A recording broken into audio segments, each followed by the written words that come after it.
آدم مهلت دادن که در مهلتی کوتاه ما همین 6 میلیون جمع کنیم و فرزند من اپیراسش گذرونیم. حتی در همون یک واگونی که زندگی میکنه شوهرش، در همون جای کارش، در همون جا همراه همین دو فرزند همون شوهر خوان. گفتم با ما دونر در کار است، ما فرزند دیم ما مراجعه تویرف مراجعه آوردیم همجا. روی اکران برآمدن این شوخی نداره. آدم خیلی زورش میبیاد که در یک کس تق تق میکنه. دردی من نفهمی کمک نمی‌کنه فرزندی من شفای و التماس میکنم از شما برادران اپا خواهر و اکا و دادر و التماس. روبل مهم نیست که 100,000 پارتوی 100 سوم پارتوی 1 روبل پارتو هر سومی که شما میگذارید در کارتای خچونای بیا یک کدمت امکانی نداره از پیش دبری مادر باشه خیلی یک لباس شاید یگون خراکای قطشون صحبت کنه یک درد دل مادر بفهمه. السلام علیکم و رحمت الله تعالی و برکاته دوستان. الله برکتون ته که همه وقت درباره مردم مسلمان، مردم نیازمند و کمبغل است، خصوصا مردم تاجیکی غمخوارم از تمام دنیا و داخل وطن. برادران امروز قرار داریم در کارخانه در حجامه خودمان. مادری به ما مراجعت کرد با درد فرزند که از خیس خانه خودش میگه اگه راستیش با ارسی همه شبخانه میفهمم. هم میگم که میگم در سرش که خونی یعنی سفید بیماری پیدا شده که همون مثل کسلی رگ خونی هم کودک در سفید میشه و ایدرن در بلنیسه های تاجیکستان خیلی نشانه هاش یک 3-4 ماه پیش گفتم بودن که همچنین بیماری است. باور نکرده خیستن چیکار کردن مادر مسکو بلنیسه ها اومدن حاضرش در بلنیسه مروزوف هستن. خیلی صورت های حالت بیماری و ویدیوهاش در پرای چی ویدیو میبروین. همه حجتایش که ما خیلی بچهش دیدیم و سنجیدیم و دکترای سنجیدن باوریو اگه ما ایورا چیکار کردیم نشان دادن نمیتونیم، درستش که همش خوانده به شما رو نمیتونیم. خلاصه که در این مادر ما 7 میلیون 7 یا 6 مادر 6 میلیون در کار است. ما به خاطر خدا و اول به پروردگار مراجعت میکنیم و به مردمی دست به خیر و پولدار و ثروتمندی که امکانیت دارن. مقصد از این سخنی من است که کدمت که پول نداری شرایط 1 روبل روی کردن نداری دوستان عزیز خواهش میکنم در حقشون اول در هم کامنتارا دعا کنی. اگر که همین هم نمیتونه خلل نرسونی، اگر تونستی همون لایک کامنتارای خودتون بگذاره تا همین نواری ما با آدمایی که امکانیتش کمک دارن بکنن یعنی برسد به نوار. و خواهش میکنم از مادر از خانه میتیم بس صحبت کنیم. مادر جان سلام علیکم.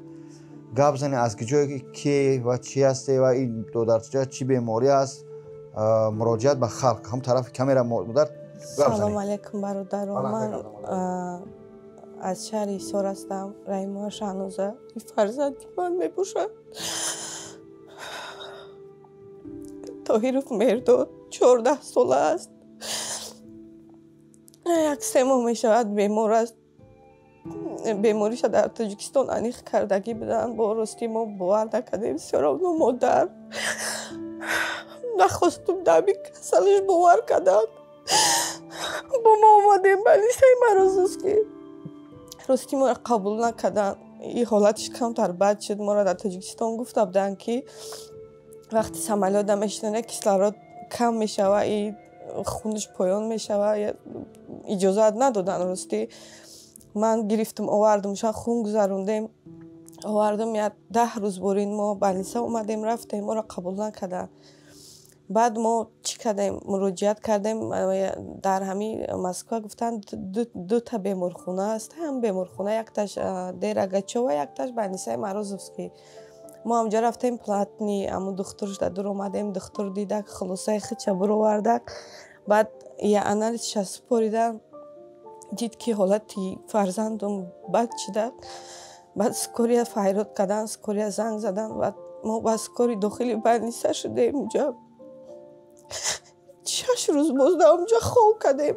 پریلی و نیکروف کردن خون گذروندن ترامباتیت گذروندن اینجاش کسونی موزگوی گرفتن پونکسیا گرفتن بچه که منالش انیخ کردن آدم مهلت دادن که در مهلتی کوتاه ما همین 6 میلیون جمع کنیم و فرزند من اپیراسش گذرونیم. گفتم با ما دونر در کار است، ما فرزندی دیم ما مراجعه تویرف مراجعه آوردیم همینجا انالیزش سپریدیم. مدام مهلت دادن که آخر همین هفته باید انالیزهای فرزندی من این مراجعه انیق شوی و شاید با دویش ما یک دونر تغری بشه همین بچه که باش چیفا میو. خب برادر عزیز این دودرچه که دبر میبینیم این دودر دیگری است. آوردیم برای انالیز سپردن ای باید دونر بگیرن در برادرش بگذارن انالیز سپردن از به مبلغی از به سومی بگیم توجیهی قطعی از بالنیسه سرشو کردن یعنی تو آخر هفته را مهلت شون دادن. این مادر شوهر داره در حقیقت امکانیت شرایطی کمک کردن نداره، حتی در همون یک واگونی که زندگی میکنه شوهرش در همون جای کارش در همون جا همراه همین دو فرزند همون شوهر خوان. یعنی این حالت پروردگار یگان بنده را نشانتیه. دودرچه چی نام داری خودت؟ گبزن کو مهرداد بلند گبزن چخیری؟ سلامتی سوزای؟ تو مردیه باید قوی باشی ها؟ درباره مادرت باشی. این دودرچه را خیلی فربی میبینه این نگه که این هم همچنین بود از حسابی همون خیمیکت گذروندگن همون چیزی که کردنش همین دودر بگیم اپوخلی یا که ورم کرده ورم است همچنین این شکلش اینخیلی نیست دودره. من گپی زیادتم نمیفهمم بگم به خاطر که یک نقطه بس است اگر شعور است دردی مادر را میبینه. من اول از پروردگار از مردمی دست بخیر از اکوها ای برادرای وطن از روسیه از امریکا مهم نیست از کجا هستید مسلمان هستید تاجیک هستید کارتای دشنبستی ختونای زبربا ای خواهرچشای درباره مادر باید باشیم. هر یک چی میگن روبل مهم نیست که 100,000 پارتو 100 سوم پارتو یک روبل پارتو هر سومی که شما میگذارید در کارتای خچونای بیای کدمت امکانی نداره از پیش درباره مادر باشه یک لباس شاید یگون خراکای قطشون صحبت کنه یک درد دیلی مادر بفهمه و کارتای خچونده میره و انشالله هر یک سومی شما اچات سپرده میشه. من دیگر نمیدونم چی بگم پروستا گفتنیم که مردمی ما مردمی تاجیک غمخوار هستیم درباره همه وقت همه هستیم الحمدلله در نیازمندا در نظر دارم. التماس در کارتاشون پل پارتوی پیش ای پارتن با خودشون صحبت کنه و التماس حرکت کنه که درباره همدیگر باشیم. دودرچه درباره اکاتو هستی تو آخره چی گفتنی و مردم تاجیک؟ گفتنیم که یکمونده یاردم تیا؟ الان مشکل توصف کنم. تو چی میگوی مردم تاجیک گفتن دودر جون؟ بلند گفتن. هیچی گفتنیشون نیستی؟ کمک نکنن؟ کمک کنن. الان مشکل توصف کنن. ما در جون یگان چیزی گفتن یگانی وقت خیر خشنیم و مردم. از شما احترام نخواهش میکنم همچون مادر دردی من نفهمی کمک نباید فرزندی من شفای و التماس میکنم از شما برادران اپا خواهر و اکا و دادر و التماس از شما خواهش میکنم.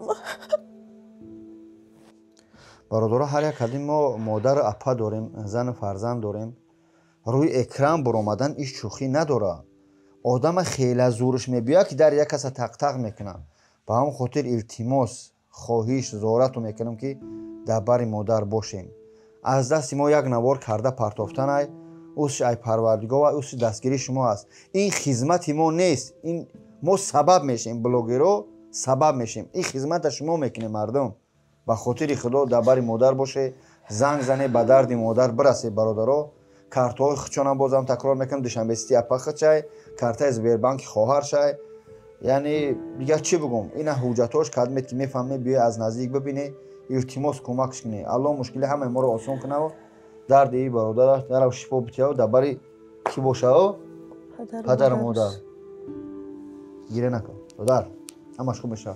الان نگهبان تو برادر رو التماس نوار پان کنی اقلا شرایط نداره همین استوریس که در گروپ ها تو پان کنی. السلام علیکم و رحمت الله تعالی و برکاته.